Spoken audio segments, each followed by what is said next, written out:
আরে রান্না বান্না বাকিটা পরে হবে, তাড়াতাড়ি এসো, আমি কেক কাটবো তো। ওই তো বুয়া এসে গেছে। আবার শুধু আমি একা আসিনি, জুনও এসছে। ও তো কিছুতেই আসতে চাইছিল না, কিন্তু তোর জন্মদিন তাই সেন্টিমেন্টাল ইস্যু, তাই আসতে বাধ্য হয়েছে।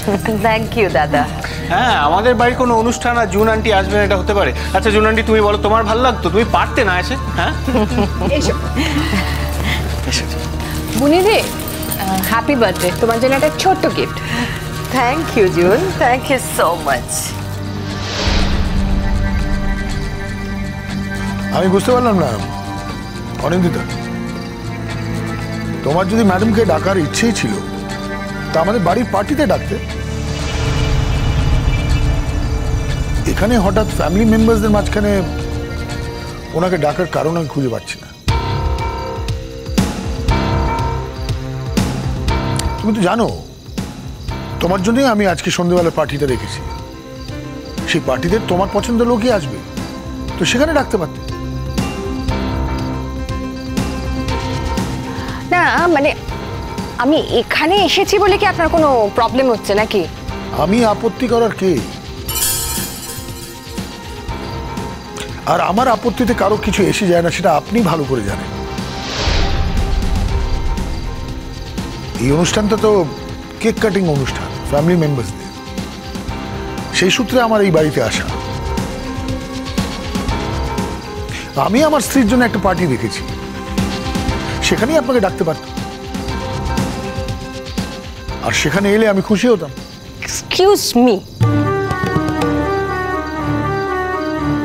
আমি কোথাও গেলেই যে আপনি খুশি হতেন না সেটা আমি খুব ভালো করে জানি।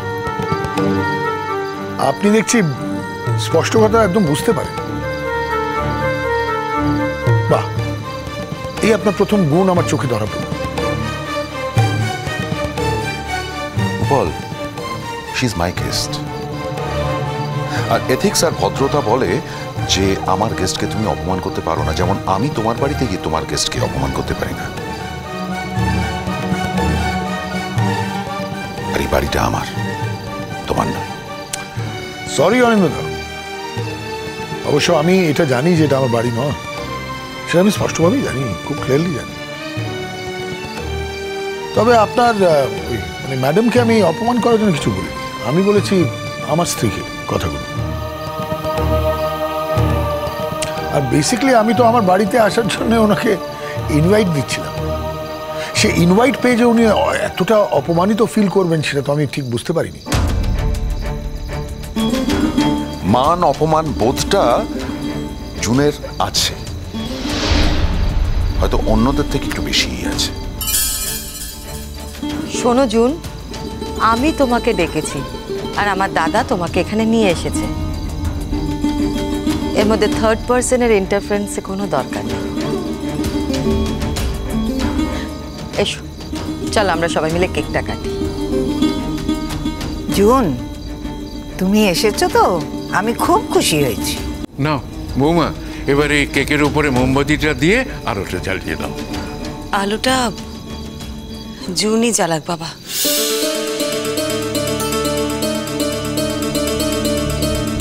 এবারের আলো আস্তে আস্তে জুনের হাত ধরে জ্বলে উঠুক।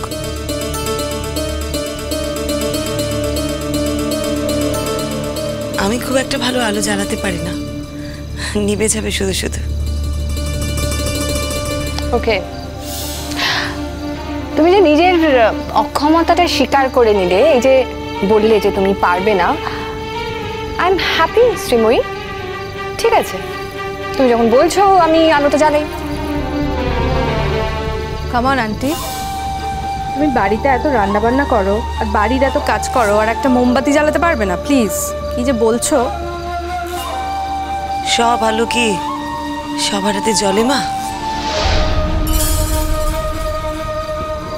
এটা আমার হাতে জ্বলবে না, এটা জুনই ভালো জ্বালাতে পারবে।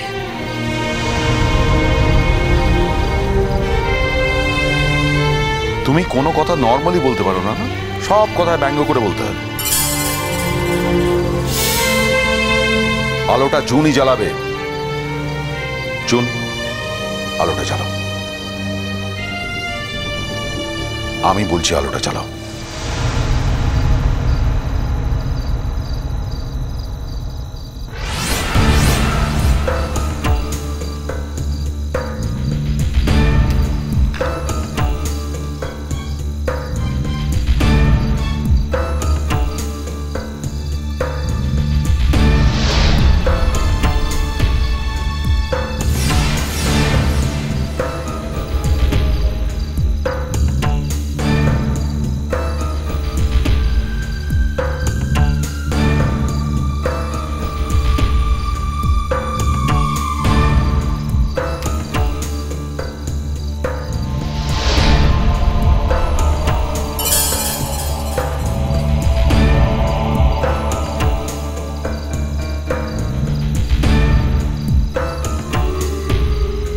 ব্যাপার কি ব্যাপার বলো তো? কি হচ্ছে? মানে হাওয়া কোথা থেকে আসছে আমি তো বুঝতেই পারছি না। এই যে বৌদি বললো সব আলো সবার হাতে জ্বলে না,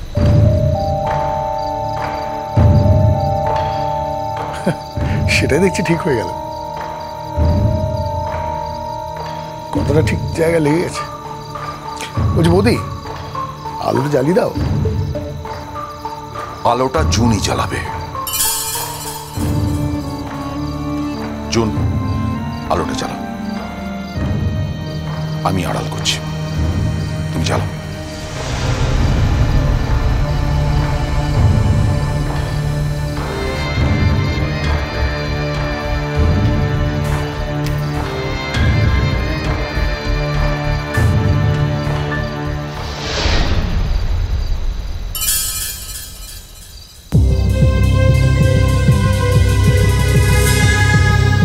অবনি কি হচ্ছে বল দেখিনি? বারবার জ্বালাচ্ছে, বারবার নিভে যাচ্ছে কেন? হ্যাঁ, ওই রান্নাঘরের দরজা খোলা আছে, ওখান দিয়ে হাওয়া বাতাস আসছে তাই নিভে যাচ্ছে। মা একটা কথা বলবো, ওই আলো জ্বালানোরও একটা অভ্যেস থাকে। যে পারে সে একবারই পারবে, দেখবেন আপনি। বৌদি আলোটা জ্বালিয়ে দেখিয়ে দাও না।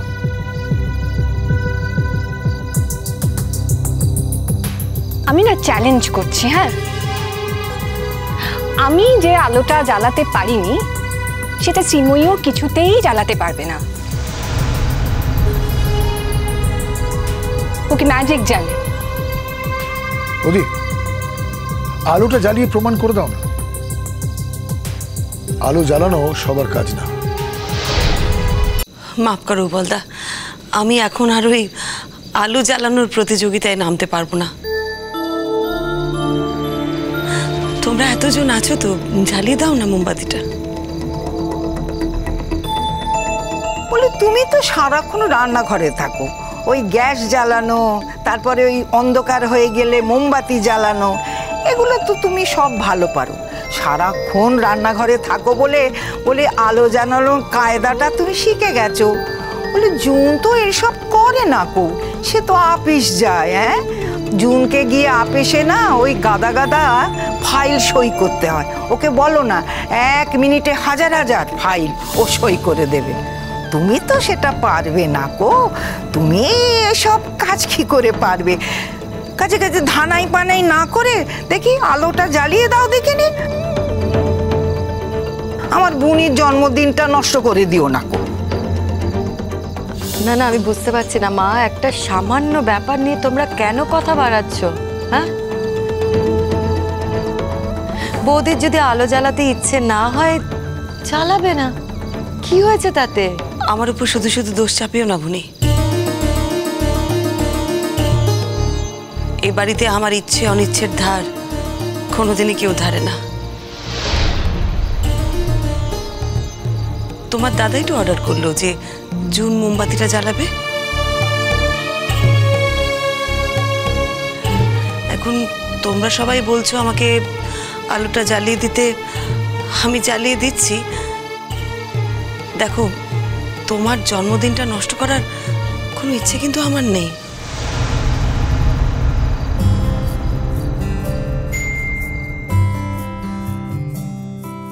ছিল সুখী গৃহকোণ সবাইকে ভালোবেসে, রোজ নাম চায় তবু জীবন মুচকি হাসে।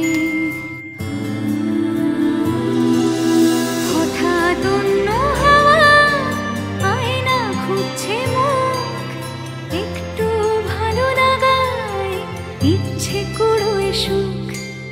শ্রীময়ী শ্রীময়ী, যদি সে ডাক এলো উড়িয়ে বালি ধুলো, চেনা চোখ আঠ রেখে নতুন পৃথিবী পেল, যেখানে বন্ধু হাওয়া মানুষের পাশে দাঁড়ায়। অচেনা মুখের ভিড়ে নিজেকে চেনা যায়। শ্রীময়ী শ্রীময়ী।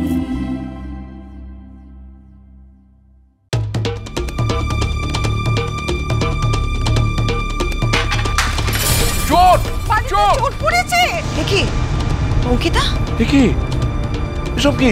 তোমার হাতে মুখে রসমালাই মাটিতে কি হয়েছে? আমি ঠান্ডা জল খেতে এসেছিলাম। শুধু মুখে জল খাবে নাকি? একটু রসমালাই দিই।